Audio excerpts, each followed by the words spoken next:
continuing with another poem of John Donne.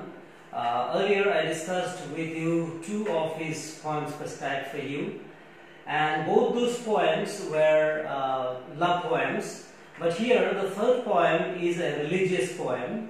Here we come to know Donne as a metaphysical poet, no doubt, but with the theme of religion, or Donne as a divine or holy poet. So before we go to the text of the poem, let's know a few key points regarding Donne as a holy poet, as a religious poet. Since we discussed Donne as a metaphysical poet in our earlier classes, so here only we are focusing our discussion on Donne as a holy poet, and if there is any metaphysical characteristics are there, of course there will be those points. So now the point is that Donne as a holy, religious poet, what happened in his life, or what were the factors that proved important for Donne to convert himself into a religious poet in the later part of his life particularly. Donne witnessed a lot of hardships in his life, in his personal life. For example, he had to face illness, quite a few illness in his life, and he had to go through those illness, which influenced his psyche, no doubt. He had to face a lot of poverty in his life. Besides, he saw deaths of his close people, like his wife died in his lifetime, and 3 of his children died, and some of his friends' death he saw from close range. So the deaths as well, deaths, poverty and illness, these paralyzing factors influenced Donne to incline towards holiness and all that. And besides, there were religious turmoil also in his life. He was a born Catholic, but there was a hard plight for the Catholics at the time in England. So there were many other reasons for which he converted himself with Anglicanism. In 1615, in fact, he left Catholicism and he joined the Anglican Church. So all this also influenced his philosophy of religion as well. So the influence of both the schools, Catholic school as well as Anglican Church, both the spiritual philosophies were there in his mind. Anyway, later on he also became a priest, but before becoming a priest, he had to undergo the mental dilemma, mental conflict, and he had self-doubt whether he would justify himself as a priest or not in his early life, because in his early life he was also a skeptic of biblical teachings, and he led a kind of immoral lives also in regard to his relations with women and all that. And moreover, he was a Renaissance product, you can say. The Renaissance influence was also there in him. That also maybe hindered his inclination towards spirituality. So these are the things that he faced in his early life. So in his later life, that is the reason why he underwent turmoil, mental turmoil, when he tried to become a priest.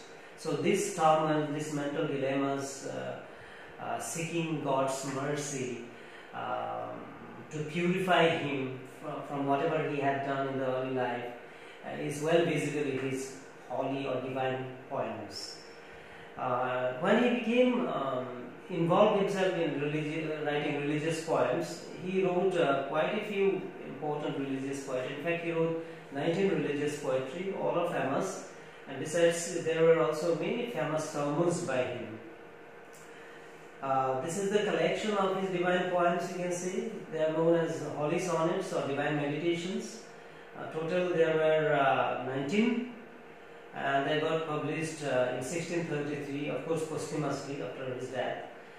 And these were written in sonnet form. Sonnet is a poetic form, you all know.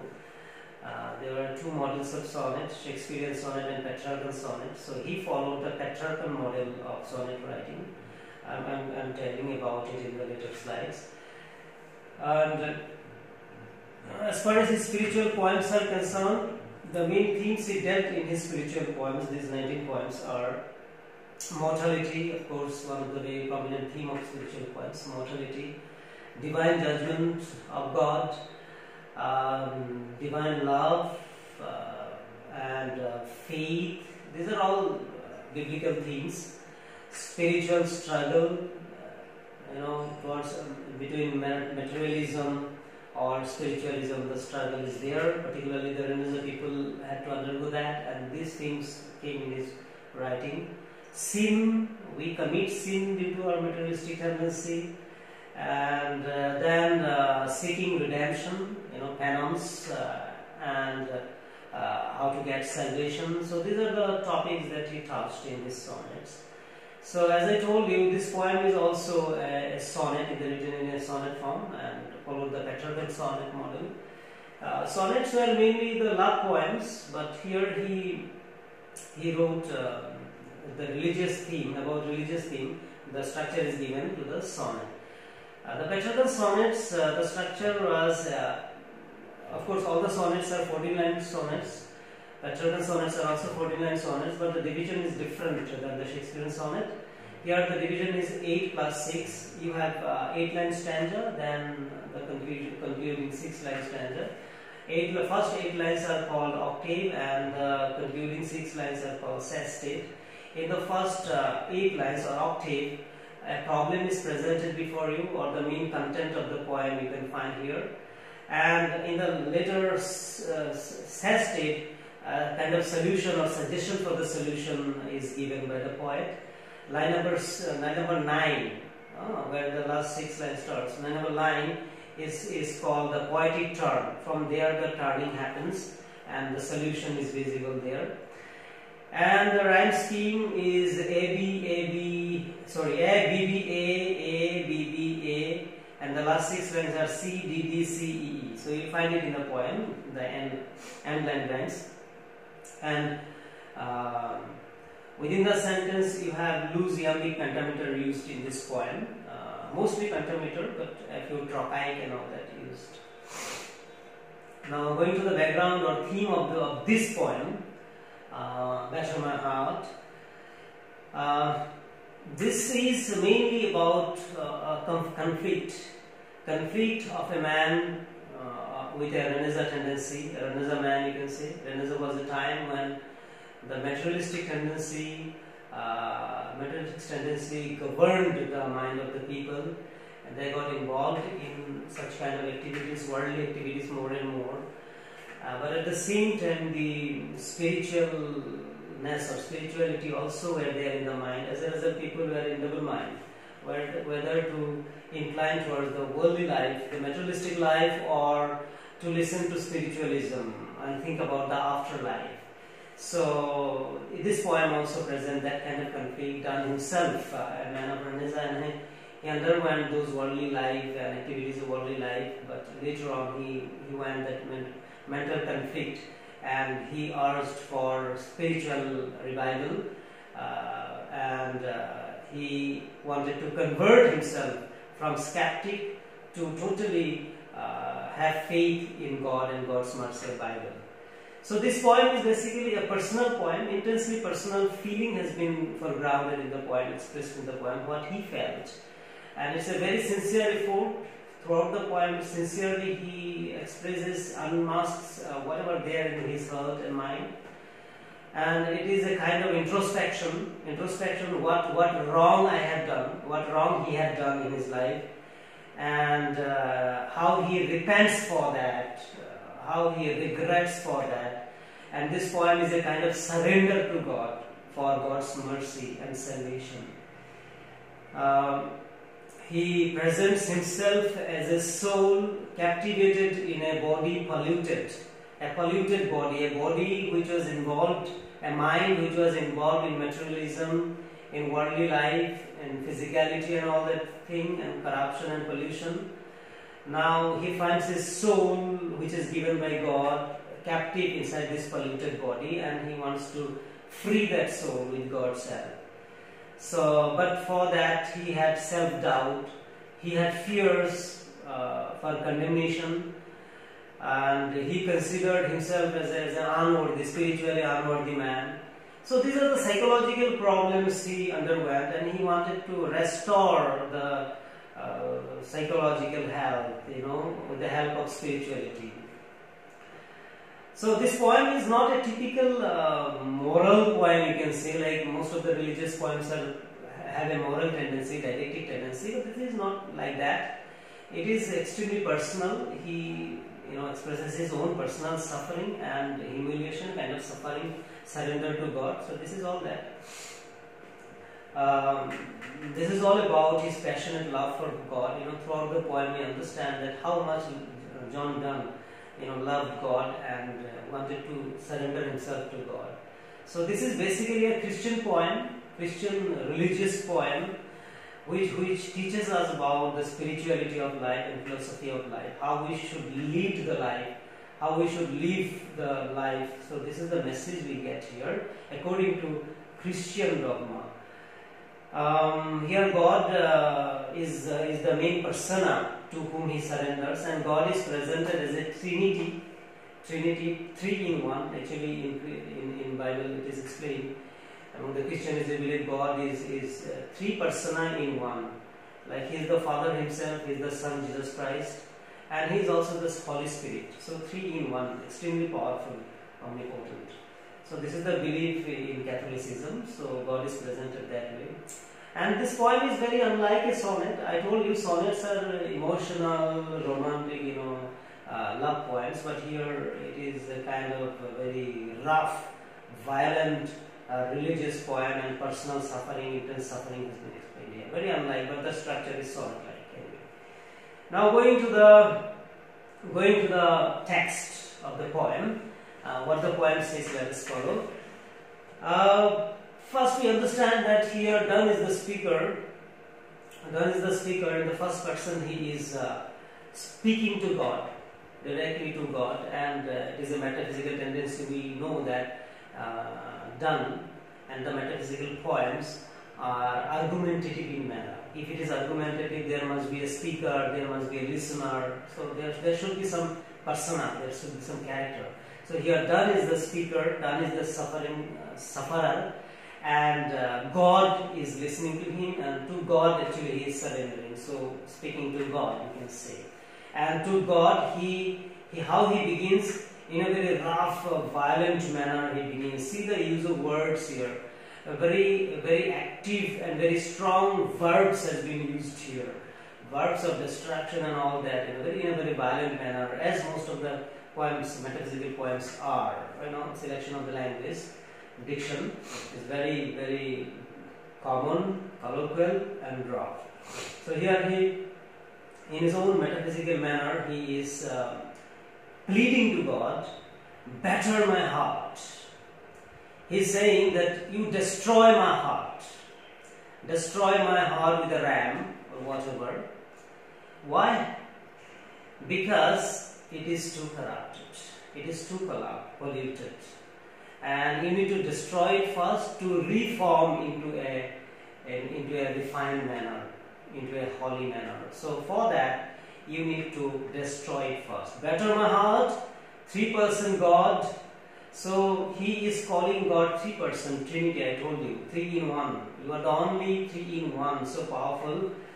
You are the Father, you are the Son, you are the Holy Spirit. So I surrender myself to you, you batter my heart. It is too polluted. I confess. This is also a confessional poem. How much ugly things I have done in my life. So for that, it is too polluted, batter my heart. For you, as yet, but not breath, shine, and seek to man. But so far, what you are doing, Mr. God, or God, what you are doing so far? So far, like a tinker, you are trying to mend me, as if I am a pot. See, this is a metaphysical conceit here. He has been compared with a pot, and God is a tinker. And a tinker, how he mends the pot? By knocking very gently, breathing, and trying to shine it. So this way, the tinker tries to shine his pot. God, you also do the same with me. You have been doing the same with me. In a very gentle manner, you are trying to knock wherever bend is there. You are trying to breathe life into me. You are trying to shine me in a very gentle way. But no, This is not the way. Enough is enough. Time is over. You cannot be so gentle with me to change me. I am beyond that.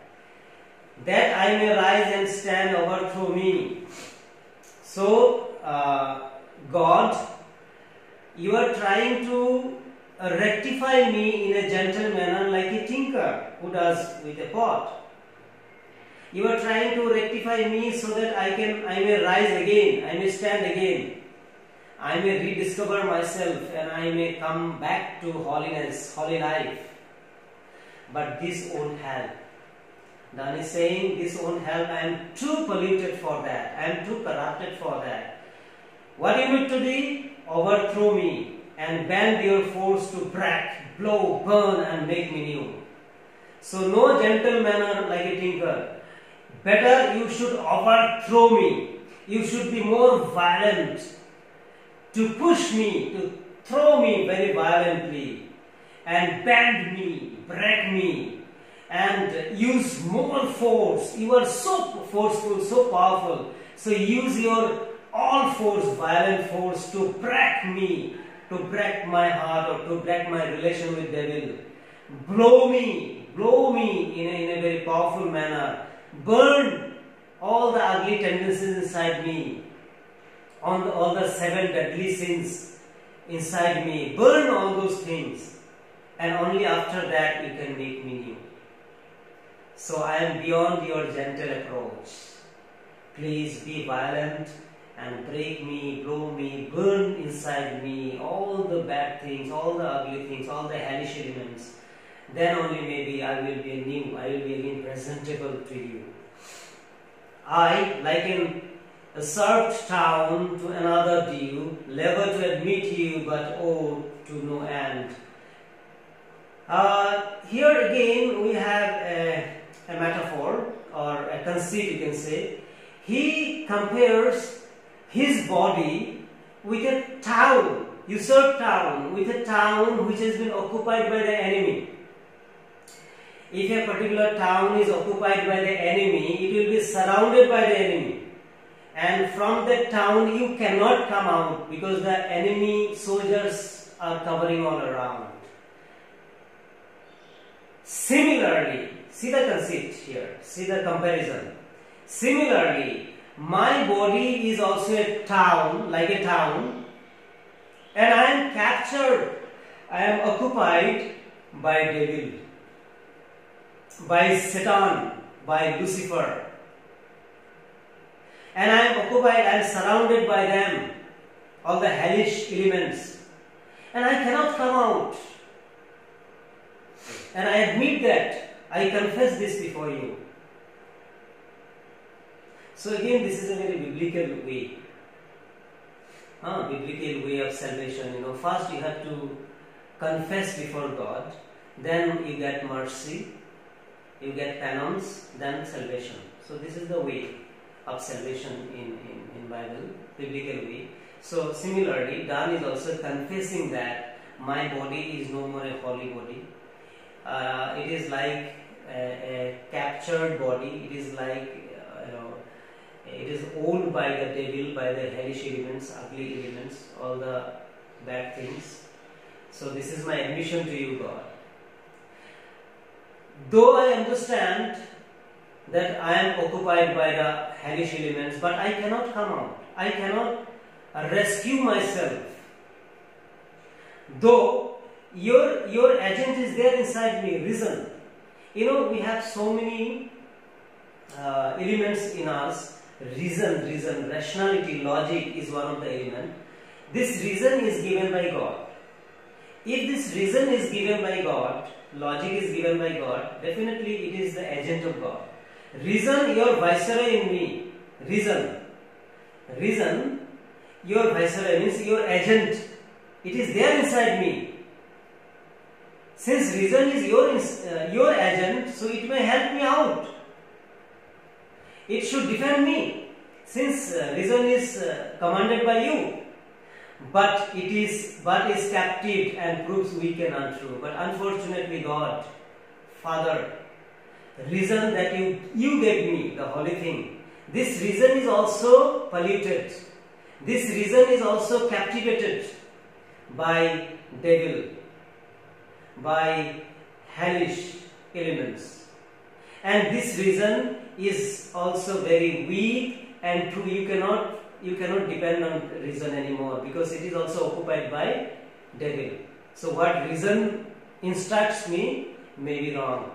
So even I don't depend on reason as well. So in totality, in these 8 lines, or octave, he presents a problem. Donne is presenting a problem. What is the problem? He states his condition and mental dilemma. What is the condition? Condition is that he feels that it is impossible to bring salvation in his life. God may be very angry and he will be condemned to hell, because in his whole life maybe he involved himself in the worldly things. As a result, his entire body and mind is occupied by devil and 7 deadly sins. Sins are there. So in this 8 lines, it seems that it is beyond resurrection. The problem is taken to the climax. Donne is trying to take the problem to the climax. But in the sestet, in the last 6 lines, we will have a turning point. He will come up with a solution. And what is that? We will try to see now. This is the sestet. Yet dearly I love you and would be loved fine. So I know I am beyond resurrection. All my body is occupied. But despite that all, one thing I know, that I dearly love you, God. Still I love you, God. And I know Christianism is a religion of mercy. If you know how to love God, if you truly love God, God will help you one day. So I dearly love you and would be loved fine, and I will be very happy if I get back the love from you. Since I love you, you will also love me. That is my belief, and I will be very happy to receive your love. Love means blessings. But I am also worried because I am betrothed unto your enemy. Betrothed means kind of married in the same bed. It's a kind of very sensual imagery, physical, sexual imagery. Donne was, he was a metaphysical poet. He was a poet of love. So even in his, love poems, he used a lot of sexual and sensual imagery. And interestingly, even in his religious poems also, he used the same kind of sexual and sensual imagery, but to indicate some other meaning anyway. So here he is trying to say, I love you, God.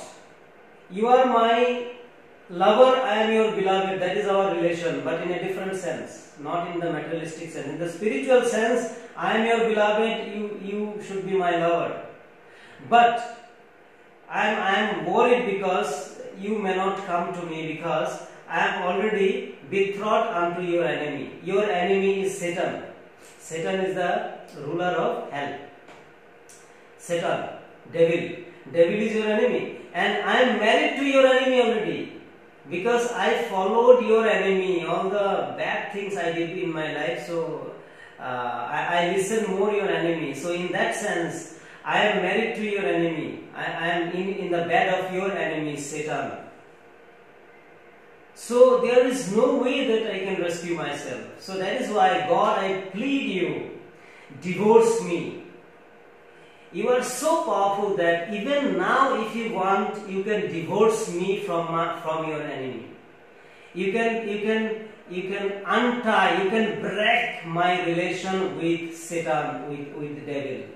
Even now, divorce me. Untie and break that knot again. Break the knot with my enemy. Break the relation with the enemy, please.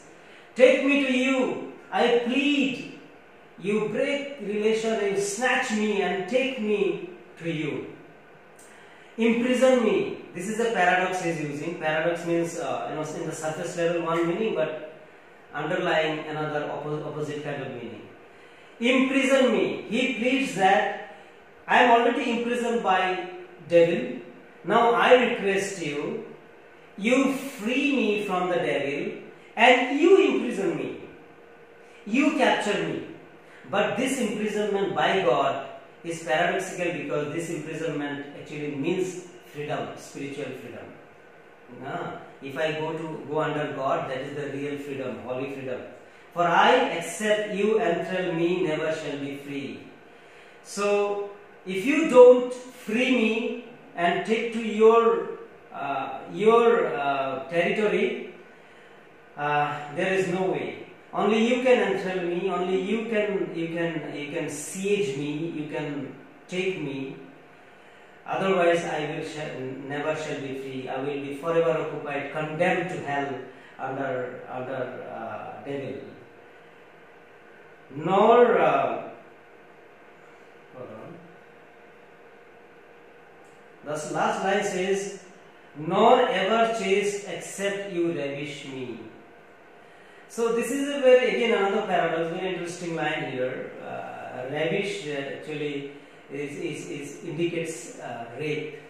So he is saying that I will never be chaste if you don't rape me. So, but don't take it as that kind of meaning of rape, but you can take it as a meaning as a siege, like kidnapping someone or like that. So here this ravishing, if God ravishes me, if God sieges me, it does not mean it is a rape. Actually, He will purify me. So I will become chaste when you rape me. So it's a paradoxical meaning. I will become pure only when you just siege me into you, or into your territory, into your governance. So this is all about the poem. In the last 6 lines, he comes out with a solution and surrenders totally to God and pleads for God's mercy, so that God comes and rescues him from the clutch of devil, from the clutch of worldly things and worldly elements, so that he can be pure again. And if he becomes pure, then only he will get salvation, and he will be able to go to heaven. So this is the pleading in the lines. So now this poem, I already talked about the themes prior to the beginning of the text. And now if we talk about the stylistic aspects which are important to write in the exam, if it comes as a metaphysical poem, you find Donne is a stylistic poet. He always related style with the meaning. So you also find the use of stress, or the use of rhyme, the use of selection of the words, etc. It is according to the meaning. What is trying to mean, accordingly it is used. And he has used a lot of metaphors or metaphorical conceits here. He compares his heart with a captured town. He compares himself with a pot. He compares God with a tinker. So these are some very metaphorical conceits he used here. And as far as diction is concerned, I told you he used here very strong words, very strong, very aggressive kind of violent words have been used here. For example, batter, overthrow. These are the verbs he used. Some very violent, very active verbs he used here. He used imperative tense here. Directly he is as if he is ordering God, commanding God, do that, better me, all that thing, So this suggests maybe his closeness towards God, trying to be very close and informal to God. And by using such kind of imperative sentences, he is trying to intensify his plea. He is trying to maximize the intensity of his request to God, maybe. And he also used a lot of paradox in line number 3 and 4. We find paradox like imprisonment and all that, paradox which are having like opposite kind of meaning. I already discussed it earlier as well. So these are the stylistic things, and these are some of the references that helped that I took while I made the slides. So I hope the poem, the session was useful for you to understand the poem. As far as the exams are concerned, of course, in the exam question, big question or essay question might come involving all the 3 points prescribed for you. So be ready for a question like write Donne as a metaphysical poet with reference to all the 3 points prescribed for you.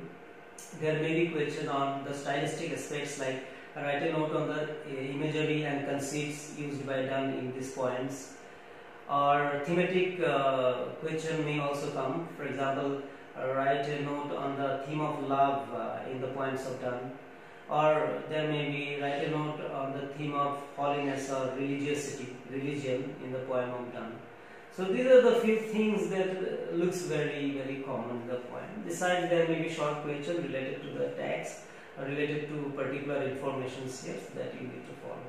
Hope it was helpful for you. If still doubt remains, then you can communicate to me anytime. So thank you very much.